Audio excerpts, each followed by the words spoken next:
Hey, everybody, welcome. Storylines here. My name is John Simmons. Brand new show we've got going called Storylines. Today is the premiere episode of this segment where we spotlight what Christ is doing or has done in the lives of his people.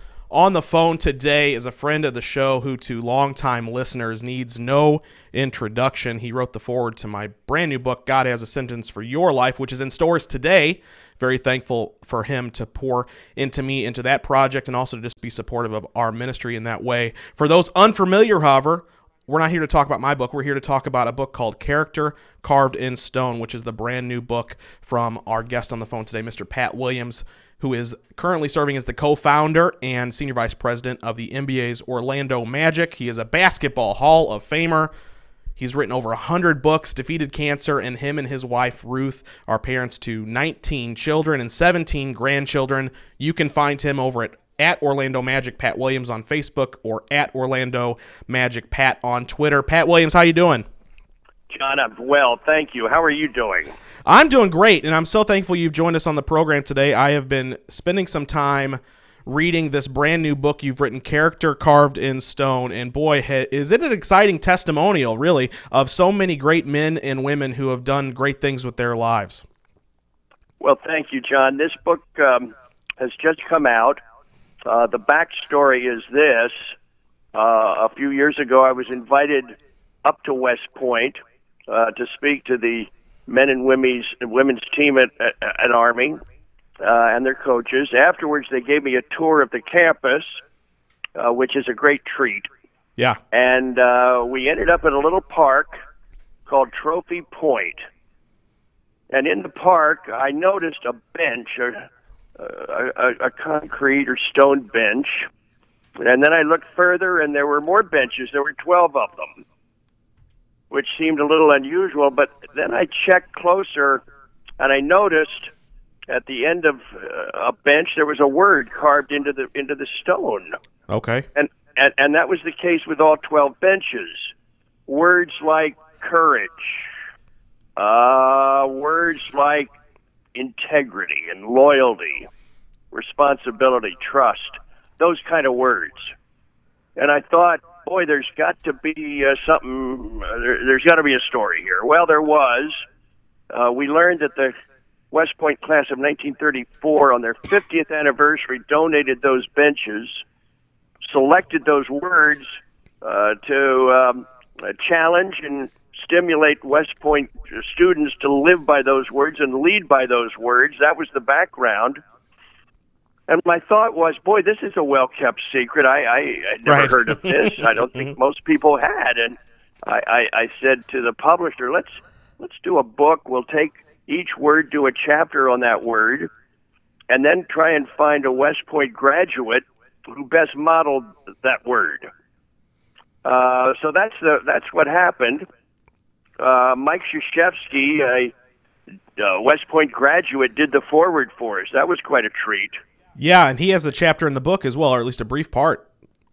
Yeah, on the word responsibility, we tell the Mike Krzyzewski story, and so that's the background, and we're greatly encouraged, John. The early response to the book has been strong, and we're hoping that many people will read this book and be challenged and encouraged Absolutely. to live by those 12 words, and that it'll really challenge them to step up their leadership package.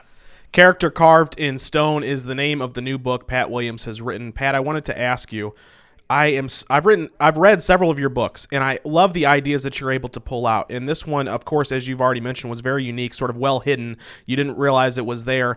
What is it about this story that you decided, and maybe not just this story, but in general when you're writing, what is it that makes the stories that you see and the things that you're recognizing a book as opposed to an idea? Maybe you put the story of these benches inside another book. Well, John, here's what I have learned. Any book starts with an idea, and the idea can come from anywhere. In this case, I happened to be up there on a speaking trip, and how could I ever have planned first the tour of the campus and then seeing 12 benches, but Right. you just never know where a book idea is going to come from. So it all has to start with that, the idea. Secondly, you've got to find a publisher Yes. that believes in what you're pitching them. And many of my ideas are pitched, and you never get a publisher to agree to it. And those ideas are postponed or they fall by the wayside. And then, in my case, I've got to hire a writing partner Yeah. to work with me to take my ideas and bring them into cohesive writing form. And I've been very fortunate in that regard as well. So you never know from day to day. I guess if you're Right. if you are an author, your ears are always perked up about an idea that may pop up. So that's what I've found to be true. Unfortunately, over these I guess 45 years that I've been doing this, fortunately, there's been a publisher that said yes more than they've said no. Yeah, 100 books. The time and effort and energy that you've put into sharing these stories with us has been incredible, and I've been personally touched by many of them, but so many others will be touched by this book, which talks about these 12 character traits. And you write in the book, you say that these traits are not just born into us, and they don't just happen, but you say that they are rather virtues that must be acquired by strengthening our character. How does one go about strengthening their character, Pat? Well, John, I think we're doing that every day. I don't think we come into this world, flowing with great character. I think it has to be taught. I think we learn it initially in our home with our parents and grandparents. Then we learn it when we go to school and start attending school, and we learn it from coaches, pastors, youth workers. I think we're always on the cutting edge of learning character. And listen, we can have breakdowns in character as well. Right.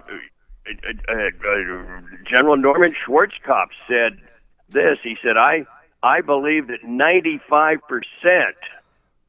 of the failure of leadership in our country can be traced right back to a breakdown of character. So we can have strong character, and then suddenly it can disintegrate if we're not careful. So I think character is something we've got to guard and work on and be alert to every day, because it can, we're never there. We can never say, my character's locked in place, I don't have to Right. worry about it. No, I think we've got to be concerned with it every day. Yes. Because it can fall apart. And we read about that all the time with leaders in business or the church, in sports, and solid people. And then they start making a series of poor decisions, and the next thing the whole character thing comes unspooled. Yes. So we got to be alert to it every day, because Satan is alive and well, and he works 24 hours a day, and we've got to be on guard. Speaking of great leaders, Pat, in your chapter on compassion, I had this in my notes. This really touched me. Is that the most effective leaders you've known are people of great compassion who are not necessarily feared, but are always respected? What is it about authentic compassion that you think makes a good leader? Well, I would take that word. That's one of the words carved into one of the benches at West Point. Mm-hmm. Another way of saying that is people skills. Great leaders have people skills. That means they care about people. They're interested in people. They have a heart for people. They love people. And to be a great leader, you've got to have people skills. If you don't, people aren't going to respond to you. Right. If they know that you genuinely care about them, well, they'll go through a brick wall for you. Yeah. That's what I've learned. But if people sense that you just don't really, or you're just not that interested in, they're interested in what you can perform or what you can do on the assembly line. But that's the extent of their caring. Well, they'll go through the motions for you, but they're not going to go that extra mile unless they know that you really are interested in them and care about them as people.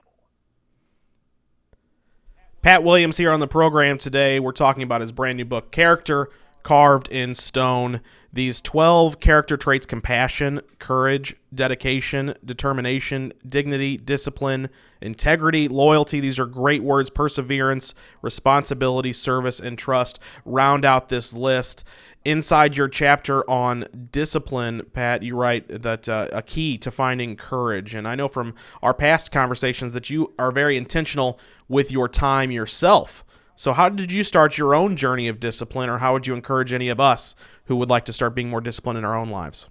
Well, let me point this out. As parents, we provide the discipline for our children. Up until, I don't know, probably age 18. We set the standards of our home, and we're providing the discipline. What we really are shooting for is that our children will grasp the importance of self-discipline, because when they're 18 and they leave the house, as our children have, going A, to college, B, into the military, or C, into the workforce, those are the three options. Yeah. When they get out there as 18-year-olds, if they do not have the ability to discipline themselves, they're going to be in deep trouble.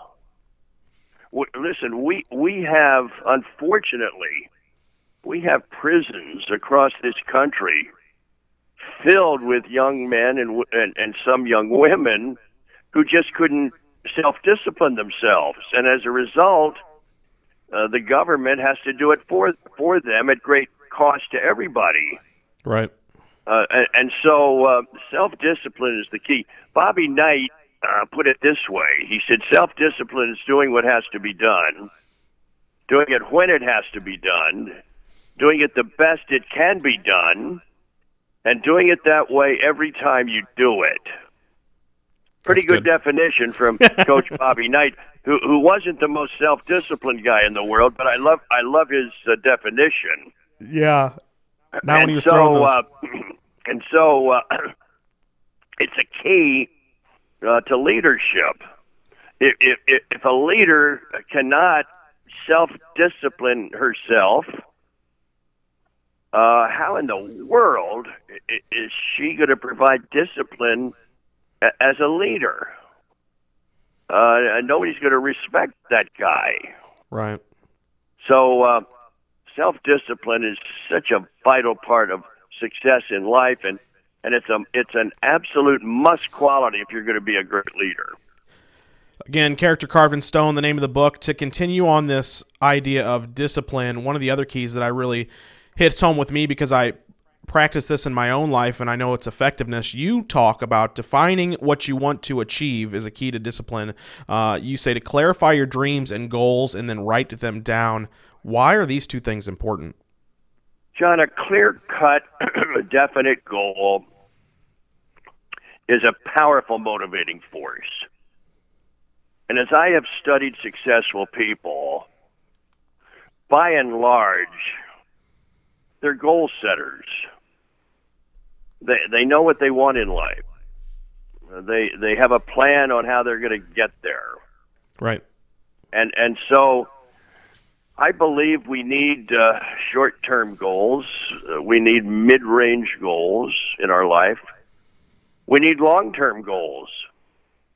In fact, when we stop setting long-term goals, the dying process begins. We need our goals need to be written down. They need to be reviewed constantly, revised when necessary, and we need to focus on them every day. So, and then you mentioned the word dream. Dreamers excite me. Those are the people that get up every morning and they have a vision of where they want to go and what they want to accomplish. And they have the ability to share that dream, to share that vision with others. Yes. And they invite people to join me on my trip. They get other people excited about their dream or their vision. They know they can't do it alone, but they know how to rally the troops and get them to come along with them.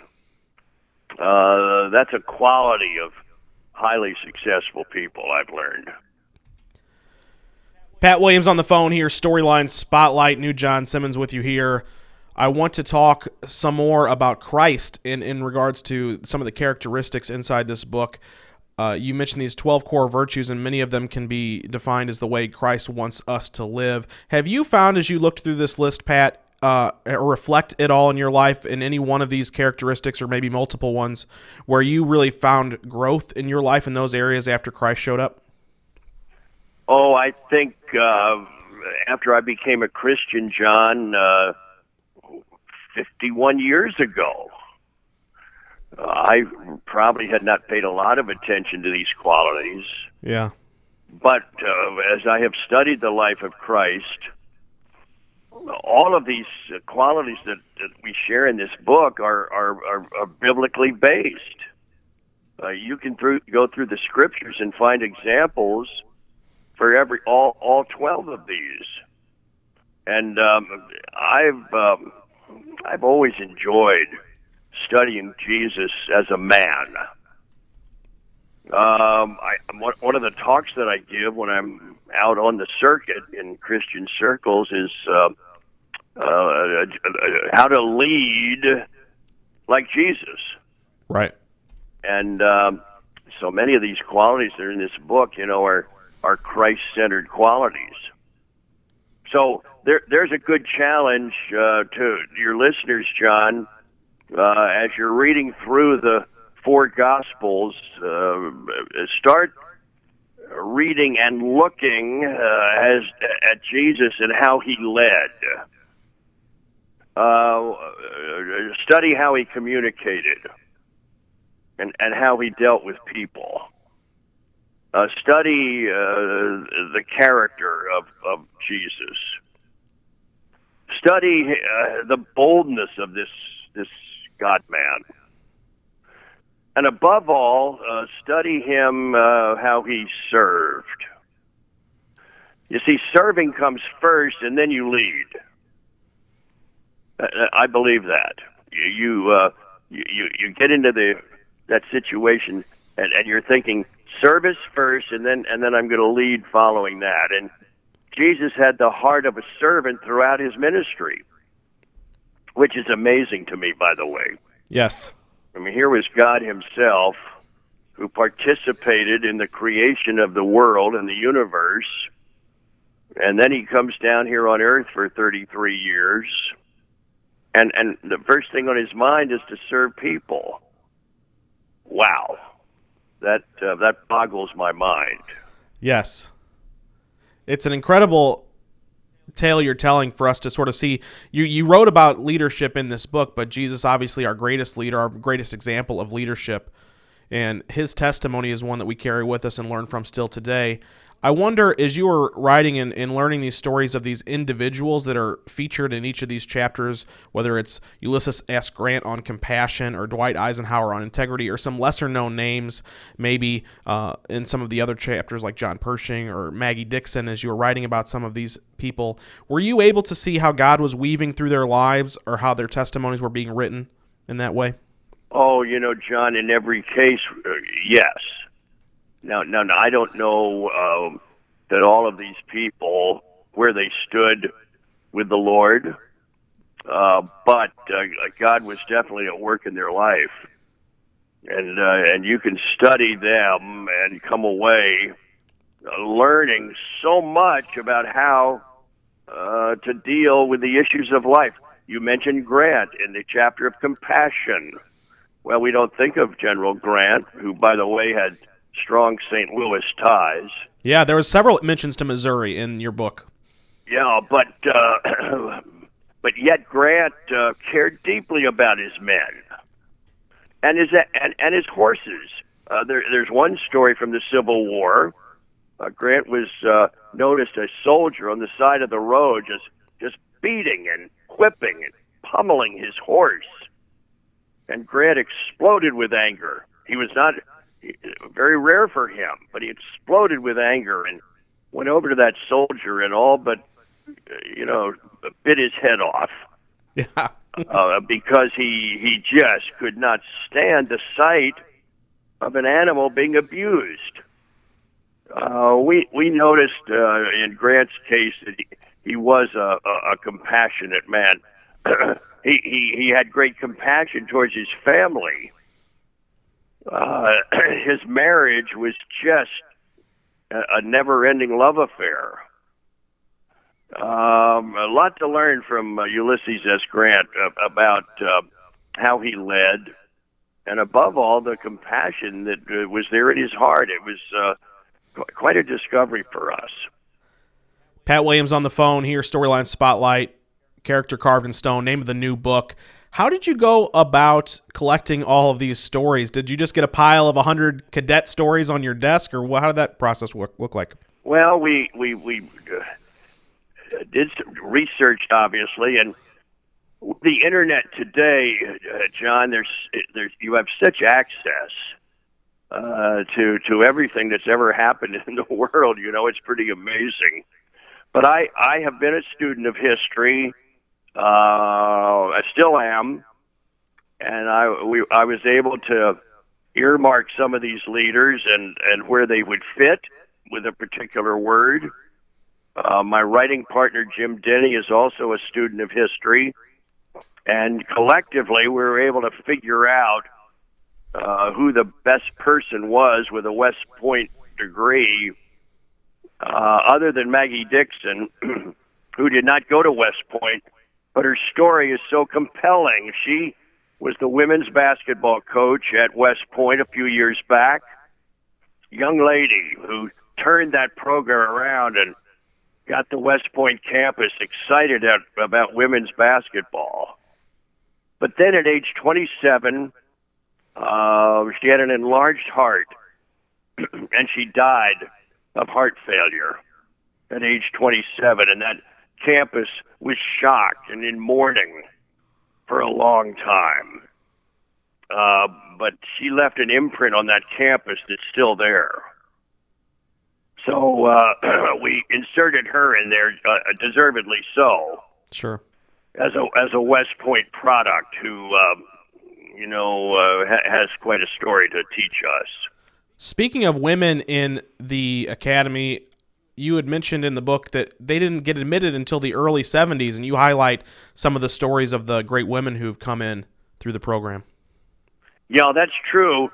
And I've been fortunate to have toured that campus and visited up there a couple of times, John. And the women cadets are a beautiful sight to behold. They march better than the men. It's a beautiful sight to see them in their uniforms and how they march in unison. Oh my! And so many of them are athletes, and they're impressive. Those young women at West Point, very impressive. Of course, to get in that school, you've got to be a good student. They certainly like it if you're a good athlete in any of the many sports they have. You've got to have great citizenship. Have to have made contributions, in your school and in your community. They require a lot of you to get in there, and above all, you've got to have the strength and the fortitude to handle that way of life at West Point. It's not easy. Do you think they come in sort of already displaying some of these virtues that you list in the book, or they just or maybe increased when they're there? Oh, John, I think that you better have a whole lot of those qualities before you get there, or you're not going to last. Yeah. You know, they have a tough, rigorous summer before the school starts in the fall. And you're up early in the morning, and you're to bed, fairly early at night, and your classrooms are rugged, and the physical demands are there, and you're getting trained, to be a military leader, and it's not for everybody, but for those chosen few, it's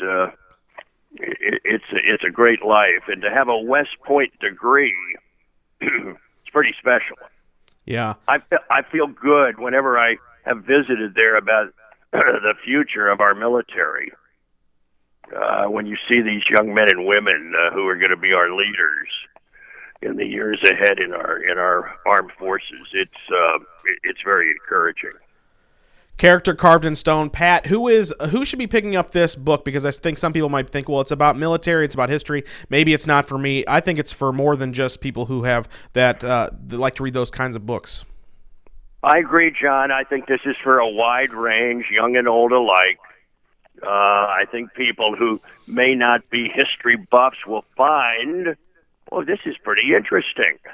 I really have enjoyed that. The history buffs, they'll feast on this. Yes, they will. To leadership buffs, they're going to come away saying, I like this. This is not a typical leadership book. This is really interesting, and these stories are vivid, and oh my, I've got to tell others about this. I think it's written for from junior high up to senior citizens, and everybody in between. Well, I invite anybody to go pick it up. Character Carved in Stone, the brand new book by Pat Williams. I've read it. I think it's a fantastic read. The testimonies alone drew me in, but nonetheless, these characteristics of being able to walk with a intentionality in your life and being able to build your character are great traits for any Christian to start building their lives upon. Pat, let people know how they can find you online and keep up with all the things that you're doing, which is a lot. P. Williams at OrlandoMagic.com. Twitter page is Orlando Magic Pat. Email pwilliams at OrlandoMagic.com. Go to Amazon and pick up the book. Maybe pick up a couple copies of the book. Yeah. BarnesandNoble.com, and it's in bookstores. In the section, there's a section in bookstores on business and leadership. That section at Barnes and Noble, and I think people will enjoy it. I always love to hear from people, John. At the end of the book, I always put my contact information. I can attest for that. Yes. Yeah, I always enjoy hearing from readers. I like their comments. I like if they have something to share with me, and I get back in touch with every one of them. That's incredible. So I'm so glad we had a chance to visit, and I appreciate your kind words. Hey, I'm very thankful for you, and again, all that you've poured into my ministry and to me personally, and this new book that I have coming out, God Has a Sentence for Your Life. I'm very thankful that you've joined us on that project as well. Pat Williams, anything next for you that we should be looking for? Yes, we have a book coming out in October called Lead Like Walt. Another Walt Disney book. Oh, that's great. Another Walt. This will be my third Walt Disney book. We look at Walt in this new book through the very narrow lens of leadership. What is it about Walt Disney that allowed him to be such a successful leader? That book will be out in the fall, and we're looking forward to that one as well. We'll see that you get a copy, John, and hopefully we can chat again. Yeah, I'd love to chat when that book comes out. I've been reading and looking at all these different Walt Disney documentaries that have been come out. That is a fascinating subject matter to me. So let's chat again when that pops up. Yes, again, I'd love to, John. And we'll be in touch with you. Again, thanks so much, Pat. We appreciate you very much. All the best to you. God bless. God bless. Mr. Pat Williams, everybody. So thankful he's joined us here on the program. Storylines Spotlight, Character Carved in Stone. Brand new book available now. He said you can pick it up in the business management section over at Barnes & Noble. You can also find it online, Amazon.com, or his website, pwilliams.com, I think is what he said. I love this book. This book is great. I love testimonials. I love anything where you're hearing the stories of individual lives and how they were created to do something different than the next person. And no story is the same. No ending is the same. None of the chapters are the same. But if you look closely, God's in every single one of them. And isn't it exciting to know that God's in individual lives and that you can have a personal and touching connection and a relationship with the God who created you, as Pat said earlier in the day? Isn't that amazing? I want to invite anybody who doesn't know Christ to reach out to him today and say, God, if you're real, I want you to show me a future and a hope for my life. I want you to ask God to say, forgive me of my sins. And these are the opportunities that you can take when you realize that your story isn't done being written yet. You have a testimony to tell. God has a story in your life that can be written in a book. In fact, there are books in heaven that are being written about your life right now and the things that you're going to do after you find Christ. I want to tell you that you can find it. If you were interested in discovering what God has for you and God's plans for your life, out today, my brand new book, God Has a Sentence for Your Life, where I talk about how you can find passion for God, a vision from God, which Pat, remember, said it's very good, and the people who have visions excite him. So it's very good to have a vision, and then when you don't have a vision, you begin to die. Those are Pat's words. The death of your life begins to take place. If you don't have a vision, people perish. That's what the Bible says about it.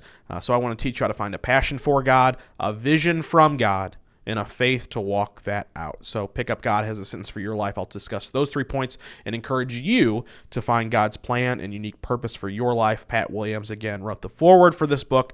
I'm so thankful that this is finally out and been released, and all of you can have the opportunity to pick it up for yourself. Head over to testimonyhouse.org. You can get a signed copy from me. You can also head over to Amazon, Barnes & Noble, Walmart, wherever books are sold. You can pick up a copy of God Has a Sentence for Your Life. That's going to do it for today's episode of Storylines. I want to thank Mr. Pat Williams and all of you who've joined us today. We're going to do this again soon because Spotlight is a brand new show, and I can't wait to get this thing rolling. So thanks, guys.